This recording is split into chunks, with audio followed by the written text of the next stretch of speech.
Good afternoon, everybody. Welcome to GDI Consulting's OASIS Plus Small Business Webinar. We're going to run through some of the requirements of the scoring system, the optimization, and compliance. Just quick administrative notes. We are recording this webinar, and the link to the recording will be sent to you within 24 hours. For your Q&As, please feel free to use the chat feature. At the end of the session, we're going to try to answer as many questions as we can.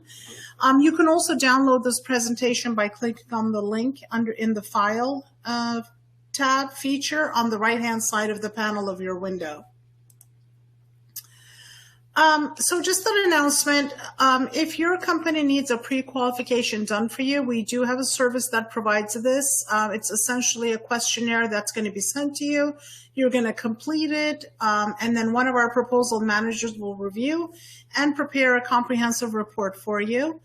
Click on the Offer tab on the right-hand side of the screen to go to that link if you're interested. So the pre-qualification report, this is sort of what it would look like. You'll give us all of the information, the qualifying projects, etc. We will come up with our scoring for you, and then at that point you can make the determination on how you want to move forward, whether it's teaming up with other companies, etc. This is us. I'm not going to dwell too much on this. We do have a lot of information to give it to you, but we've been around for over 10 years supporting large, small business companies, very strong win rates, and I'll just come over here and show you. Some of the customers or some of the projects we provide are all for the Department of Defense, the federal civilian agencies, as shown on the slides. And we are very, very strong and very experienced on doing GWACs that specifically requires the self-scoring. As you can see, some of our successes right here on your screen. Just on the OASIS Small Business, we've had 41 wins, 12 on the unrestricted. Good scores on the Astro, high win rates on Astro, also on HCATS, Alliant. Our average win rate we boast is 96% on these GWACs that require self-scoring. And as mentioned, our clients range from small companies where we've also helped partner with other companies. We support some of the largest defense contractors. We're experts in maximizing your score and ensuring compliance. Quick outline of what we're going to cover. A short intro to the self-scoring systems, something that, a little info on the OASIS Plus. 101, the scoring system, score optimization, ensuring compliance, and then we'll do Q&As. The most important thing once you're starting out is the self-scoring systems. You would initially start out by assessing yourself based on the RFP requirements. You can use the scoring sheet that the RFP has provided at the end in section M, kind of use that spreadsheet to complete your own scoring, or you can also do it on Symphony. If you've already registered, you can go in and use that system. You want to substantiate your claims in the proposal phase by providing all of the needed documents in the proper way. They do have to be highlighted, they have to be organized, and you've got to substantiate everything from the NAICS code, the statement of work, the period of performance, values, etc. There is really no proposal writing involved. It's just a matter of gathering all of the documents. The only writing that would really be involved is like your professional compensation plans, if you don't already have one, on overtime compensated plans and things like that. The government, so on this proposal, the compliance is key. The government, once they receive your proposals, they're going to review it for compliance, and they will remove all non-compliant ones. And even something as small as a naming convention or forgetting to put a POC name on an ISO certificate, etc., will deem you non-compliant. You want to make sure all your documents, your substantiations are together and there highlighted. So awards are usually made to the companies that are over the minimum threshold. So we typically say it should be at least 5 points or more over. Again, we are talking about OASIS Plus 101. GSA, this is a large GWAC.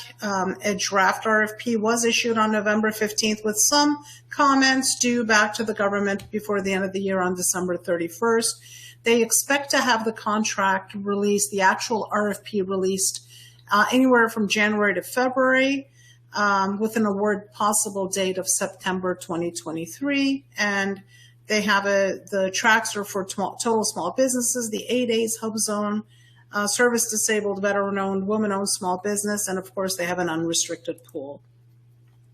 The domains are going to be management advisory, technical and engineering, research and development, intelligence, enterprise solutions, environmental, facilities, and logistics. You can choose to go after one domain or go after multiple domains.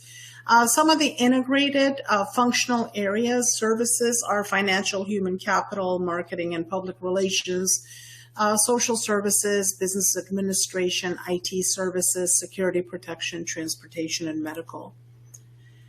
Just a little bit on the scoring system right now. Ab, did you want to take over from here, or would you like me to continue? Are you there? Sure. Okay, thank you, Muge. Hello, everyone. My name is Abmand, and thank you for participating in this webinar. As Muge said, we have a lot to cover today, so we are going to go a little bit fast. If it's too fast for you, remember that you can always download the presentation slides and then review it in more detail. Because we wanted to save some time at the end for Q&A. So we'll start with the scoring system. The maximum score for all the domains is 50. And for small businesses, the minimum threshold is 36. They have not published yet their requirements for the enterprise solutions domain, but for the other 7, it's 36.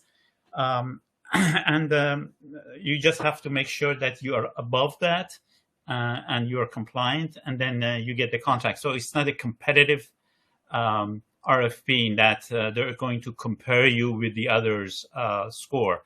You just have to be above that 36. The key players, will go into detail on that, but essentially you have to have 5 what they call QPs or qualifying projects.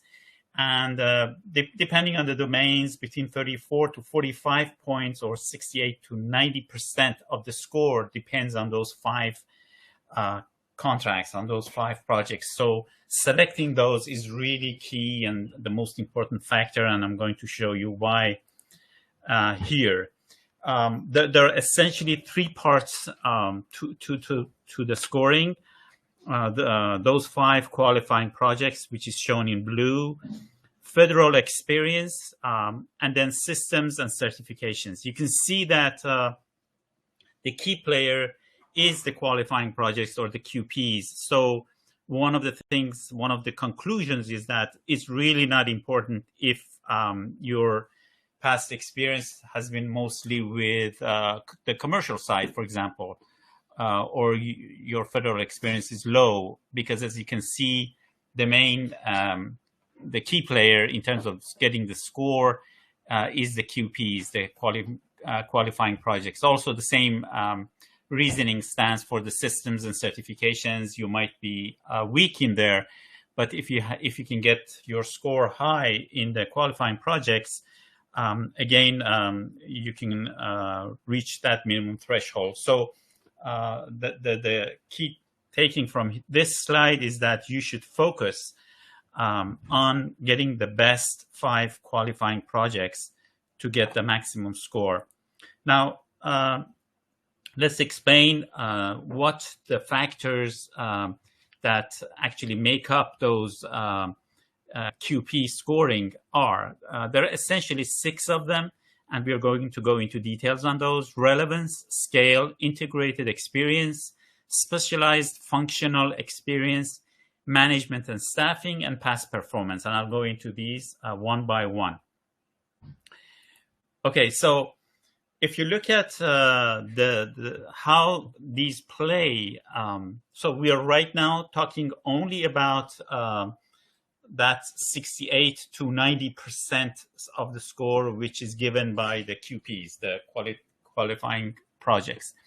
If you compare the different parts, different factors that are involved in the score for the QPs, you can see that the main one is relevance. If you look at all these different domains, except for Intel, which gives you 10 points, the rest of them give you 20 points. So nearly half in most cases of the score is based on relevance. And we're going to go into relevance later on. But this gives you an idea of how important different factors are. The factors, as I said, were relevance, scale, which means the value of the contract, plus how many FTEs were involved, integrated experience, specialized functional experience, management and staffing, and past performance. You can see that past performance plays a very small part in this, unlike other projects, other self-scoring projects in previously.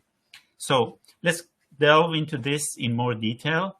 Let's look at relevance. So what is relevance? First of all, if you look at this table at the top, you can see that for each of the domains, the value of relevance, or the score you can get, the maximum score for the 5 is 20. For the 5 QPs is 20, except for Intel, which you get 10. So when it's 20 for 5, it means that for each project, you get 4 points. If it's relevant, you get 4 points. 5 times 4 is 20, except for Intel, which you get 2 points for each project. Now, what are the requirements? First of all, these contracts can be standalone. They can be task orders under a multiple award IDIQ, single award IDIQ, BPA, FSS, or BOA. And you can also use one combined task orders. So you might have a contract under a single award that you had 3 or 4 task orders under, but the task orders were small, but you can combine them to get a larger value. Now, these contracts can be federal prime, in that you were priming those contracts from the federal government. You could have been a subcontractor to a federal contract, or it could be a commercial project. So you can use all of those. Now, these are the requirements. The contracts must have an annual value as spelled out above. So those values that you can see, 500,000 K, or in case of R&D, 1 million, or in terms of facility and environmental, 250,000, those are annual. And the way you calculate the annual value is in 2 ways. First of all, if the project is ongoing, the annual value would be the total value of the contract, even though it hasn't been paid to you. Say it's a 5-year contract and you've gotten you finished the first year, and in 5 years you're supposed to get, say, $20 million. So you divide $20 million by the total contract value, duration. Again, even though you've done only 1 year, but if the contract is a 5-year contract, so you divide $20 million by 5 and come up with a number. So that's the annual value. So for ongoing projects, your criteria or your base is what the contract says. If the contract says it's a $10 million project for 5 years, that's the value. For completed projects, the value is the value of the contract that you put in the calculation is what you actually receive. So as the government calls it, obligated. So what you were paid, that's the actual value. It might be less or it might be more than the contractual value of the contract. And then you divide that by the real duration of the contract. So if it was contractually $20 million in 5 years, but actually it was only $10 million in 3 years, so you use that. If it's completed, you use that $10 million in 3 years. There's also another requirement in that if it's an ongoing project, it needs to have at least 6 months of performance. So you can't use a project that you got, a contract you got 2 months ago. it needs to have at least 6 months of performance, unless it's completed. If it's completed, it's fine. It could have been a project for only 2 months, 3 months. That's fine. But the other thing about completed project is that it needs to have been completed within the last 5 years. So what is the ending date? The ending date would be the date proposals are due, which we don't know when. But when the final RFP comes out and they provide a due date for the proposals, then you have to calculate 5 years from that, and that would be the date you're allowed to use contracts for, in terms of their completion. And then last thing is that these contracts cannot have a negative past performance. So these QPs must have and we are talking about average, because as you know, when they provide a past performance report, they grade you on different issues, from small business to scheduling to performance and other things. What we are talking about here is the average of all those. So the average must be over satisfactory. It can't be satisfactory. This is the key point. It cannot be satisfactory, or in terms of numbers, they go 1, 2, 3, 4, 5. Satisfactory is 3. It cannot be 3. It must be above 3. So that is the key point that you have to remember. So even if it's 3.1, the average is 3.1, it's good to go. But 3 by itself is not acceptable. So that's relevance in terms of what are the requirements for those QPs. Now, the other factor involved is scale. That means how big the project was. Now, the scale of the project is reviewed in 2 factors, 2 sub-factors. One, the value, and the other is how many FTEs you use. So if you look at these, for example, let's take a look at for example, T&E. Under T&E, you get 6 points. Now, first number for each QP that you get is if it's over $1 million. This is annual, remember? Or if you use more than 5 FTEs in the project. If that's the case, you get 1 point.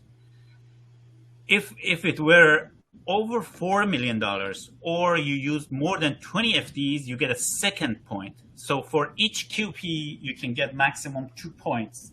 One, if it was over 1 million, or you used over 5 FTEs. Or in addition to that 1 point, you get another point if it's over $4 million or 20 FTEs were used. Now, this varies if you look at the different domains. Some of them are higher. For example, under R&D, they don't look for FTEs. It just says you get 1 point if it's over $2 million, and you get another point if it's over $7.5 million. So this is how this is calculated. Now, one point that you should remember is that assume that you have 5 contracts. Each of those are over $4 million. You wouldn't get 10 points. The maximums are written above on that first row of points. So even if you can get 10 points, the maximum you can get is 6 under most of these. So that's one of the factors that you should remember. Now, another thing that you should also remember, this is for businesses that don't necessarily have 5 relevant, as we discussed in the previous slide. Businesses that don't have 5 relevant projects, and as relevant, I meant over, for example, $500,000 in most cases, done in the past 5 years, 5 years, and also with past performance over satisfactory. That's called relevant. You can use another project. You can use a QP that is not relevant, but you don't get the relevance score, but you might get the scale score. So you have a contract that is very large, $20 million, but for some reason the past performance was not good. You can still use it, get the scale factor for it. You just don't get the score for relevance. I hope this is not confusing. I can explain this later on. Now, moving forward, integrated experience. Okay, so you get, you can see that most of these domains get 4 points for that. This works on two sub-factors. One, number of labor categories that you use in that project, and also functional areas. Now, functional areas are explained in the RFP, so we're not going to go into details and explaining each of those because they're different for each of these domains. But if you use 3 or more, for example, functional areas, and in some cases like facility 4 or more or environmental 5 or more, you get 1 score. This is an or. So if you got a labor category or a functional area, either of those, you get the score. Now, the thing is that, again, here, you might run into the fact that in terms of the number of projects that you have, the QPs, that's the ceiling, so you can't go over the 4 score. Also, again, the same explanation I had. If you don't have a relevant QP, you can still use a non-relevant QP here, get the score for it. So you might have a contract that will give you the 4 points. I mean, a number of contracts that can help you get these points, but they're not relevant, so they don't get the score under relevance. That's allowed. Okay, moving forward, specialized functional experience. Now, for the facility, environmental, and logistics domains, they will also give you extra score if you can show, for example, under facility, that each QP receives 1 credit if it covers 3 or more of the below. And you can read it. I'm not going to go through it, but just for the facility, for example, if building management services, electrical maintenance, HVAC maintenance, janitorial, landscaping and ground maintenance, plumbing and pipe fitting, if 3 of those were used in one of the contracts, you get 1 credit for it. And the same stands for environmental and logistics. So as you can see, you can get 5, 6, and 4, depending on the domain, extra points for these specialized functional experience. Moving forward, going to management and staffing. Okay, you can see that most of these domains give you 5 points for that, except for Intel. I'm going to explain that, and facility gives you just 2. So you can use actually 5 QPs and then get 1 score from each QP based on the requirements. Now, the requirements are 3 of them. First, it's any of the 3: search capability, 3 or more first-tier subs, or 5 or more personnel with clearances. So any of these, if you used in that project, in that QP project, if you had a search requirement and you actually did it, and they have explained what it means. It means 10% level of effort increase under a 45 days lead time. So that's considered what surge is. If you use 3 or more first-tier subs, that's allowable. And here, remember that first-tier subs also includes independent contractor contracts. So it might be just 1 person, but if you had an independent contractor agreement with them, that's considered a first-tier sub. 5 or more personnel with clearances. So if you had, for example, 5 or more personnel in that project with security or top security clearances, that counts too. Now, if you have any one of these 3, you get 1 point for that project. So again, the same explanation I did for the previous one. You can use non-relevant QPs to get scoring here.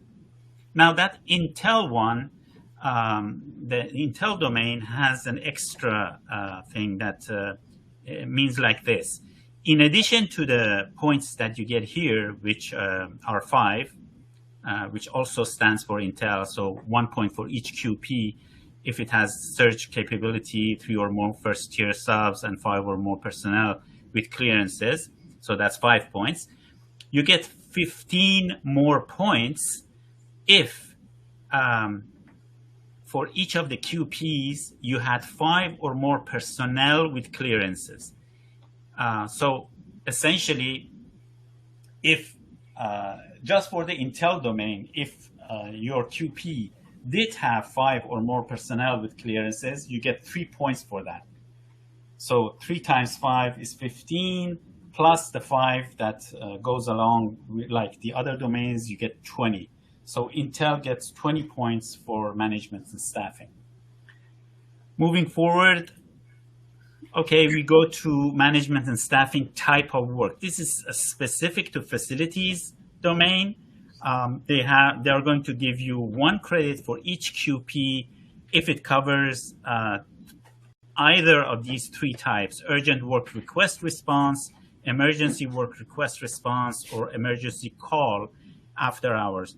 And they have explained what that is. So for those companies that are going for facilities, this is another area that you can get scores for.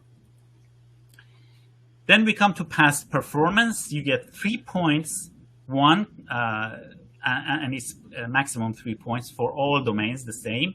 But it works like this. You receive 1 credit for 3 or more relevant QPs with an overall positive past performance. When I say overall positive, it means the average of the different factors inside a past performance rating report, but it has to be above 3. So you can't use one which is all satisfactory. That's not acceptable, because that would give you 3. You need to have above 3. So you get 1 credit if you have 3 of the QPs having that kind of a past performance rating. You get 2 credits if 4 of your QPs are above average, above past 3, and then you get 3 credits if 5 of them are above. So that's something to consider. And then remember, you don't receive credit for QPs with overall satisfactory rating, neutral, or non-relevant, that sort of thing. You can still use those QPs to claim other QP-based credit, but you can't use them here. And then I've explained that this is the average of all factors in CPAR. So in your CPAR, you might even have one of the items as unacceptable. But if the others are very good, for example, and the average comes out over 3, that project can be used. Okay, so that was what I explained up to this point was the QP scoring system, which, just to reiterate, covered between 68% to 90% of all the scoring of this contract. Now, I'm going to go into the other ones, which are less important, but just to give you an idea of what they are. There are 2 other areas. One is the federal experience area, and the other one was systems and certifications.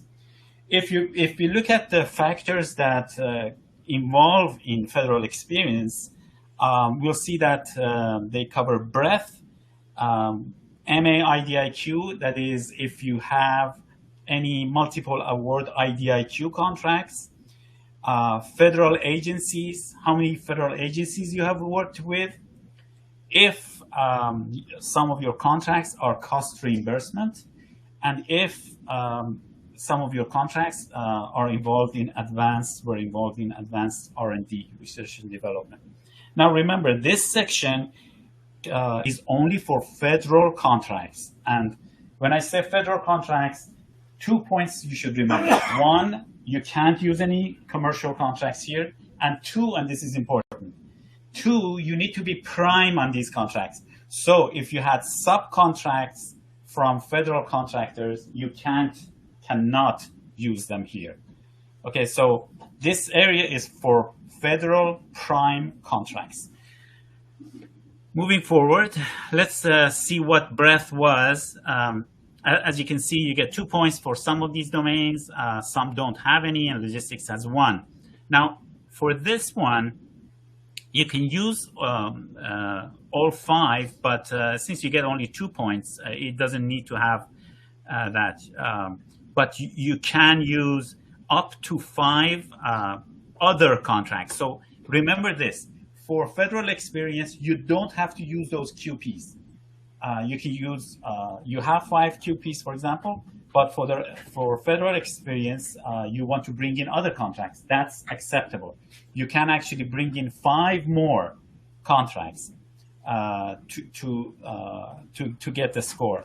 Now, these contracts have to have 3 requirements. 1, prime federal service contracts. 2, with annual value over 250,000, mostly half of what the QPs were. So QPs were mostly $500,000. Here is 250,000. So you don't have to have $500,000 annual values. So you can use actually smaller contracts.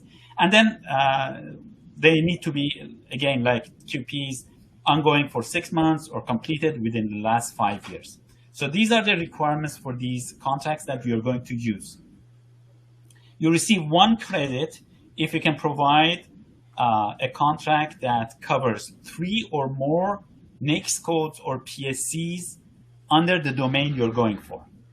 So, and then remember, we're talking about federal contracts, so forget about commercial contracts. So if you get 1 credit, if you can show that you had 3 contracts that had the proper NAICS code or the PSC code that goes under the domain. And if you go to section C of the RFP or the qualification matrix, the list of the NAICS and PSCs for each domain is listed.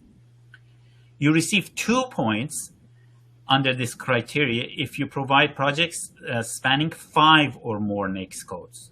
So 1 credit or 1 point if you have 3 contracts with the proper NAICS codes, and 2 credits if you have 5 contracts that cover the proper NAICS and PSC codes.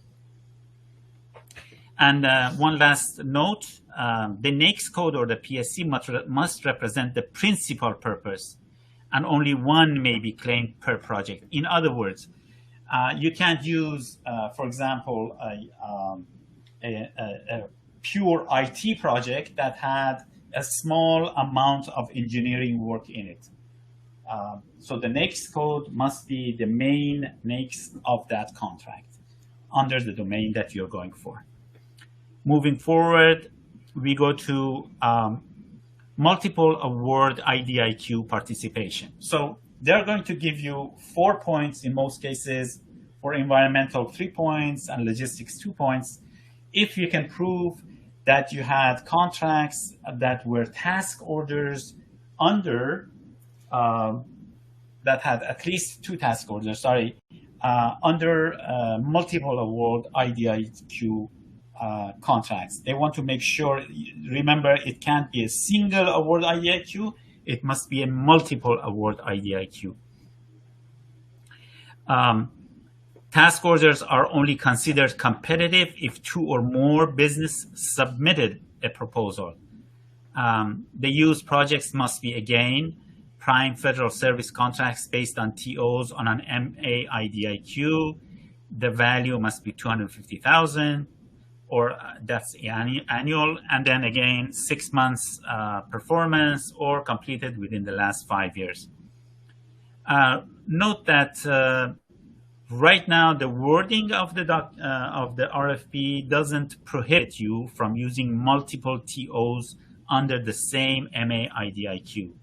So they might come and change this, but if you have a multiple award IDIQ with 5 or 4 TOs, each of them are over 250,000, you probably, at least with the writing of the RFP right now, with the wording, you can get all the scores. We have to wait and see what the final RFP comes out with in this regard.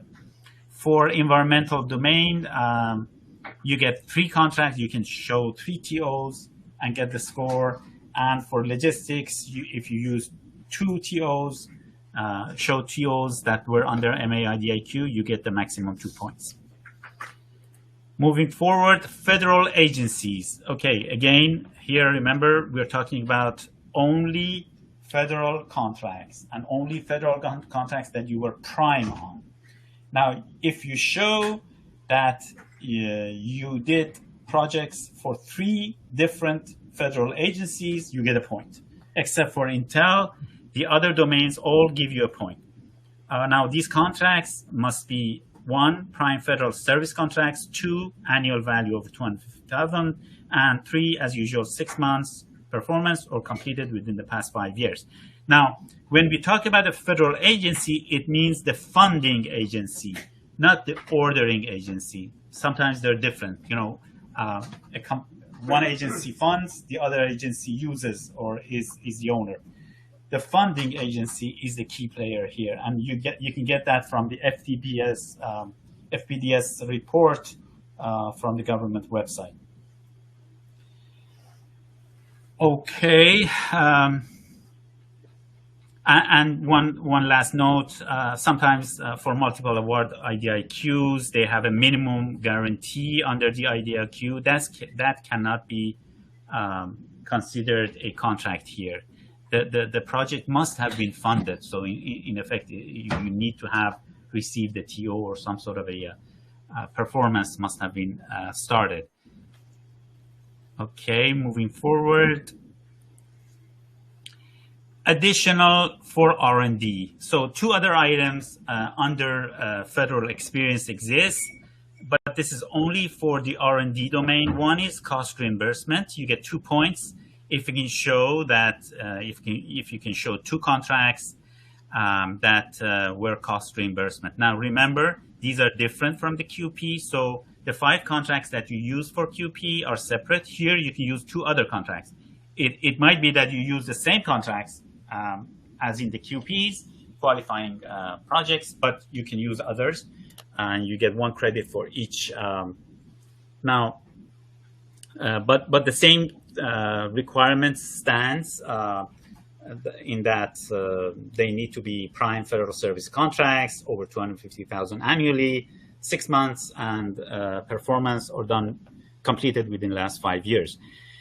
Now, in addition to that, there is the advanced R&D. You get 1 point for that, for each contract that you can show covered advanced R&D. And advanced R&D, they have explained what it is. It means R&D effort performed through the SBIR or STTR programs under phase 2 or phase 3, or applied research and experimental exploratory advanced development as demonstrated by the PSC.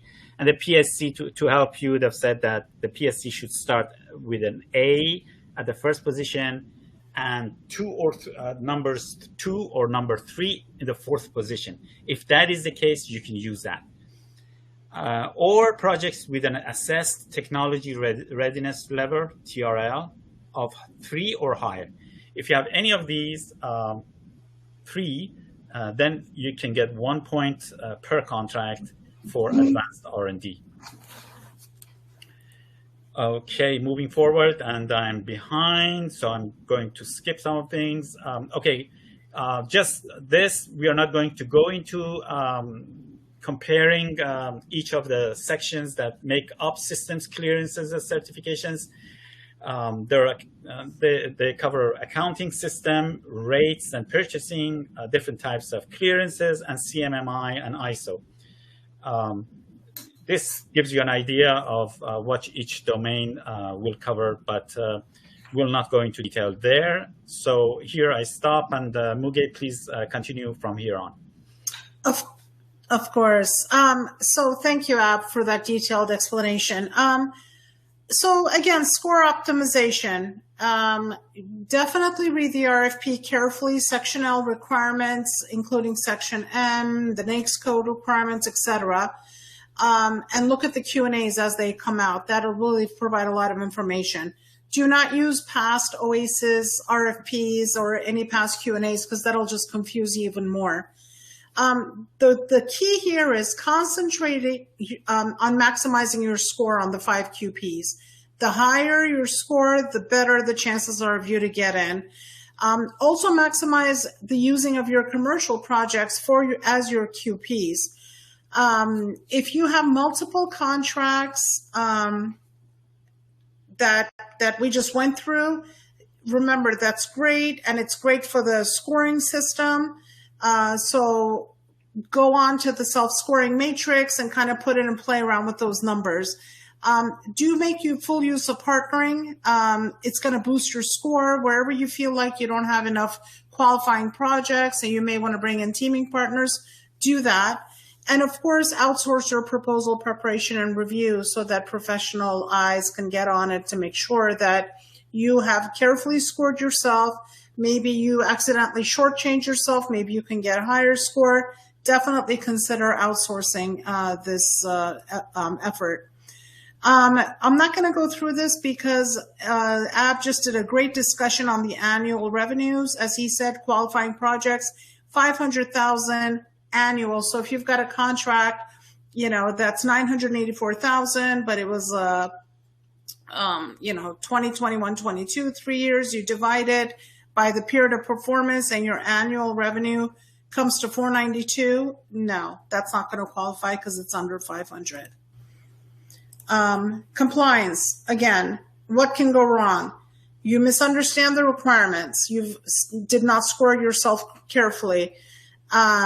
The QP relevant annual value calculations, past performance ratings, you make sure for each domain you've got the relevant content and you meet the minimum value requirements. Incomplete substantiation, you want to make sure you have carefully highlighted everything and you've got all the right documents to substantiate, and the explanation on which qualify for verification is provided in the requirements of the contract in Section L. If you don't have proper signatures, if your NAICS codes or PSC codes are off, it's not going to be considered, you're not going to get the points. Again, not showing relevance. And if you're not submitting it through Symphony carefully. Now, Symphony has done a great job in updating the system. They also have tutorials, so you may want to take advantage on how to properly upload and where to get the scores calculations properly. So we've gone through this, read the RFP, make sure you go through the Q&As a few times to make sure you completely understand the compliance and the questions and answers. Do 2 rounds of compliance checks for sure. Pay attention to your detail. If you want to make sure to get 3 to 5 points above the minimum threshold, which is 36 for small businesses, and use a third party to review your scoring. And how can we help? Obviously, the services we provide you a consultation. We can do a pre-qualifications assessment. We can do the full proposal development with a dedicated proposal team for you. And we do, support you with just audits and review, and maybe not provide your proposal response or help you with it, but you just want us to do a red team, gold team, we'd be happy to do that as well. And that would also include the 2 rounds of compliance check, making sure the score is optimized, the score is correct, and also helping you with the upload to Symphony. To contact us, these are also on the slides. You can contact Ab Vand for technical, and also Marlon Freedy is our director of sales. He would be happy to help you schedule meetings where we can go through your company's requirements and how we can support you on it. With that, I think we're good, Ab, right? We can open up for Q&As. I'm just going to run through some of the questions we did receive. So question that says, when creating a team for the proposal, is there a different weight assigned when the qualifying projects are for members of the team versus prime companies submitting a proposal? No, they're all considered qualifying projects. The only time where you don't get a score from the teaming partner, if it's sort of the CTA2 prime sub, are for the systems and certifications. But for qualifying projects, your team's points count equally as the primes, as yours. Are 5 QPs required even for a single domain applicants, i.e. facilities? Can we succeed with only 2? Remember, this is about scoring. So the more projects you have, the more points you get. This is when, if you don't have 5 qualifying projects, you have 2, consider bringing on a teaming partner. How many years can we go back for a QP? 5 years up from the proposal due date, which we don't know what that is. And remember, you need to have minimum 6 months performance on the contract. Do the contracts have... Muge, I just wanted to add to that, is Sure. that when we go back, that's the completion date. So you might have gotten a contract 10 years ago, but if it was completed within the last 5 years, that's good to go. Exactly. I think that answers the next question. Do the contracts have to be completed, or can you include active contracts? If you can include active, will the annual value be based on how much has been obligated or just the contract value? So if it's an active contract and, it's let's say a $3 million contract, it's a 5-year contract, and Ab, you can jump in anytime. Basically, you divide that by the period of performance, your total value, to use as an annual value. Exactly. So you don't go for the ongoing ones, for the active ones. You don't go for the obligated. You go by the contract. If the contract says it's a 5-year contract, you use the 5 years in terms of duration. And if the contract says it's $10 million, even though you haven't received $1 million more, you still use that 10 million. You divide that 10 million by, say, 5 years, and that's the annual value. Thank you. The next question, will there be different weight for federal versus commercial contracts that's used for QP? So for the QP, the 5 relevant QPs, no. It's the same point structure. The only time where you do not get points is on the breadth of experience, the federal breadth of experience, because those have to be federal contracts. Commercial contracts don't count for that. How do purchase orders relate to a contract? If we have a contract with a prime and there are multiple purchase orders, is each purchase order a contract, or can we aggregate the purchase orders into a single contract? Some of our projects consist of a fixed FFP material purchase and T&M labor purchase. Those are on separate purchase orders from the prime. So each purchase order, we're going to assume this is a federal contract and it's a task order. So that, as long as the dollar value matches, those will be considered individual contracts, qualifying projects. And I'm sure that this is going to be one of the questions asked from GSA. So they're going to probably cover that in the later RFPs as well. Yeah, we expect a lot of questions to be definitely asked by contractors to GSA for them to answer on that. How do NAICS codes come into play? So each of you, as you can see, each of the domains are assigned a NAICS code by the government. So first you have to make sure your SAM has that registration, and 2, your contracts are awarded under that NAICS code. If they are not, and if they are closely aligned to the NAICS code, by 1 number, 2 numbers, whatever, it's the same. Instead of using the FPDS verification code, you will use the JP3 documentation provided, the draft one that's in the system right now provided by GSA, and have your customers sign that document to verify that this project is this NAICS code. Okay, let me add to that. First of all, there is a document, an Excel sheet in the RFP documents. It's called OASIS Plus Domain NAICS Codes and PSCs 9, 15, 20, 22. So that document, that Excel sheet lists the NAICS and PSC codes for each domain, because some domains have multiple NAICS and PSCs that are accepted. So that's one thing you can refer to. And the second thing that Muge also explained is very important. Sometimes you have contracts that do have the NAICS code and PSC, but the NAICS code is not really correct. It happens a lot. And you can discuss this with the contracting officer. And if they fill out those forms that Muge explained, you can actually have a change of NAICS just for this. They're not going to change the database on FPDS or anything like that. But when they sign that form and you include that in your proposal, that's enough substantiation to show that the correct NAICS code, whatever it is is, substantiated. So that's one of the things you should consider if you think that the content of one of your contracts is in line, for example, with M&A, but the NAICS code is not covered under the M&A domain, as an example. You can still use that form that we mentioned and get a signature from the contracting officer and use that as substantiation that this contract was, in fact, relevant to M&A. Over. Thank you, Ab. If submitting based on a QP of totaling over the annual value, does the subcontract have to be worth this annual value? If I understand the question correctly, it's not a prime contract that you're considering as a QP, but it's a subcontract. A subcontract is also considered a QP.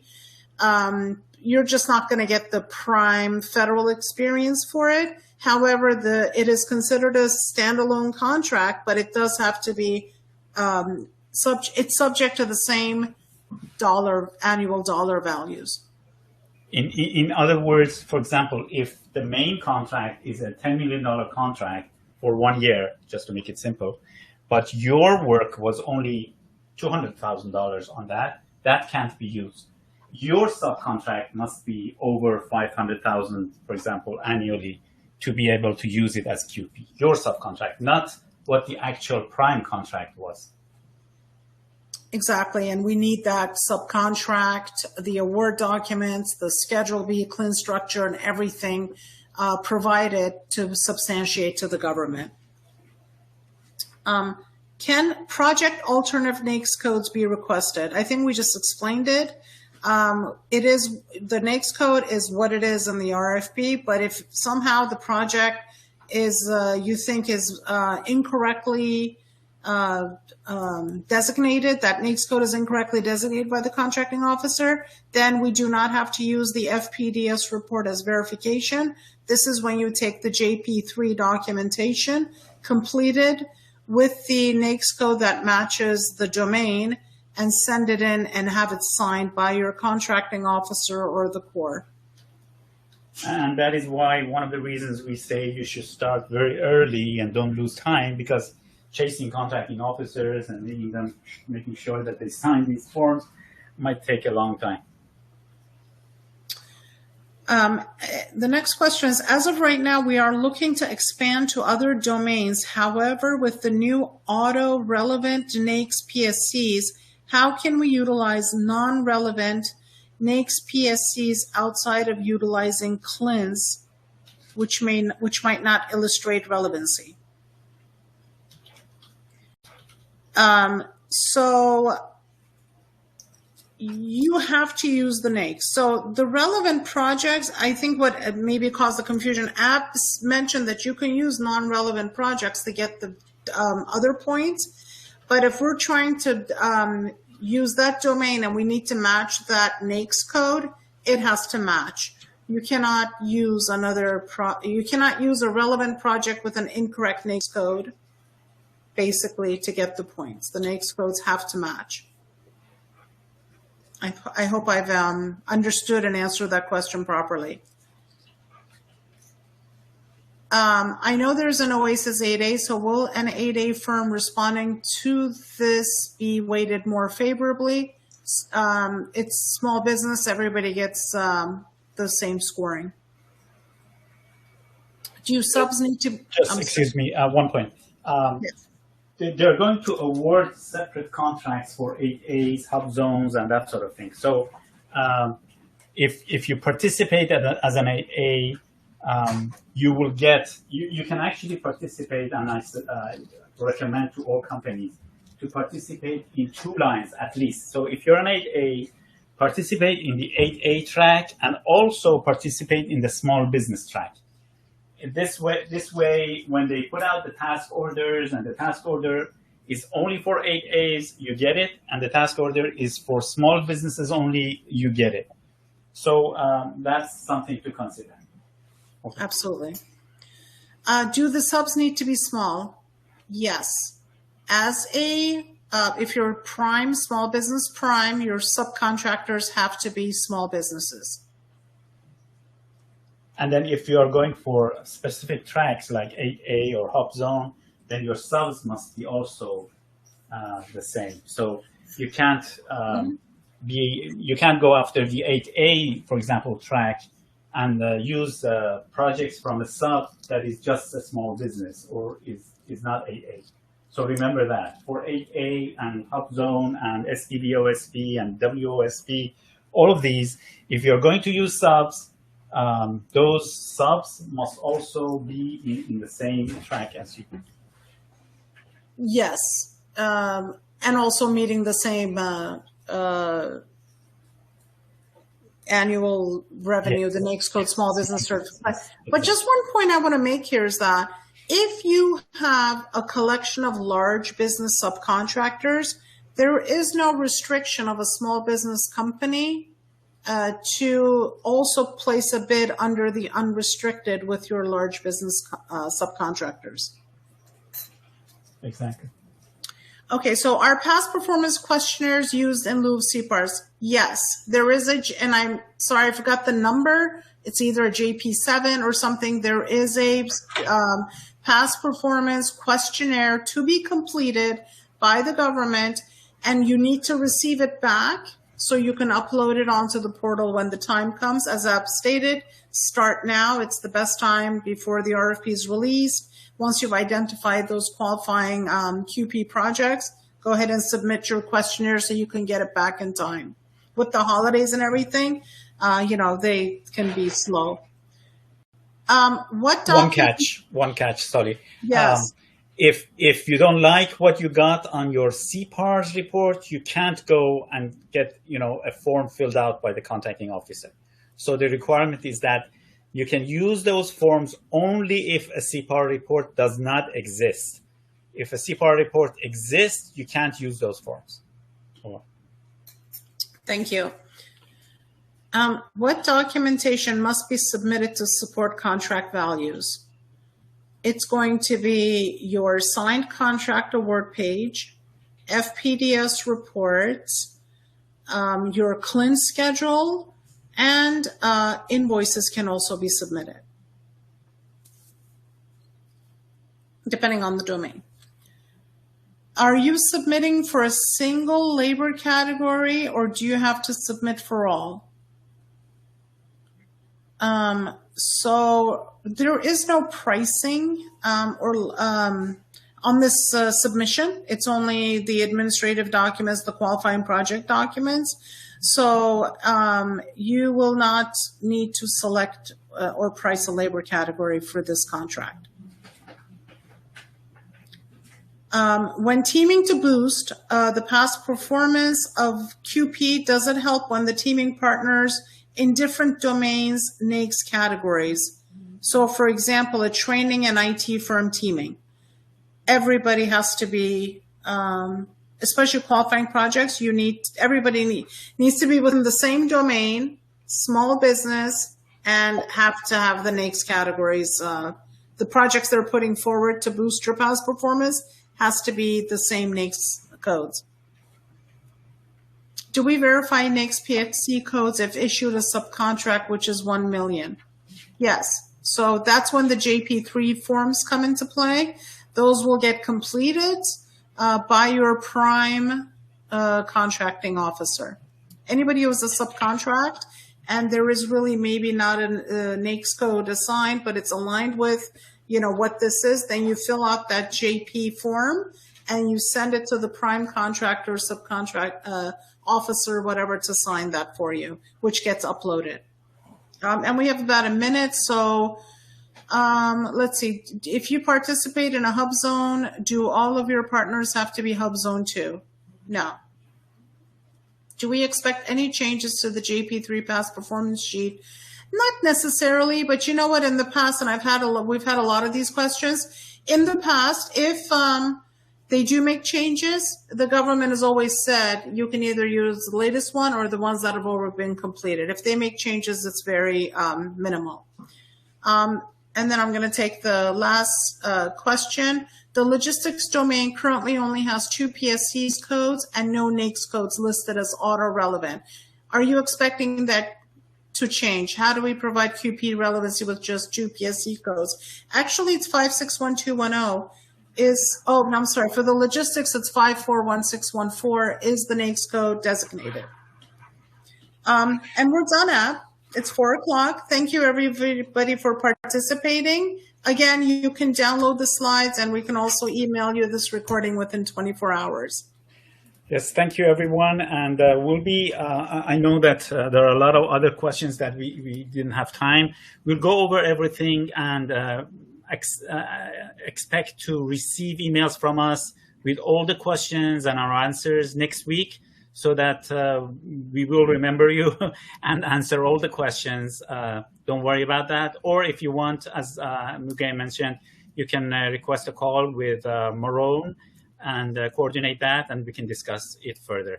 Thank you very much for your participation, and see you in our future webinars. Have a great day. Thank you, everyone. Bye-bye. Bye.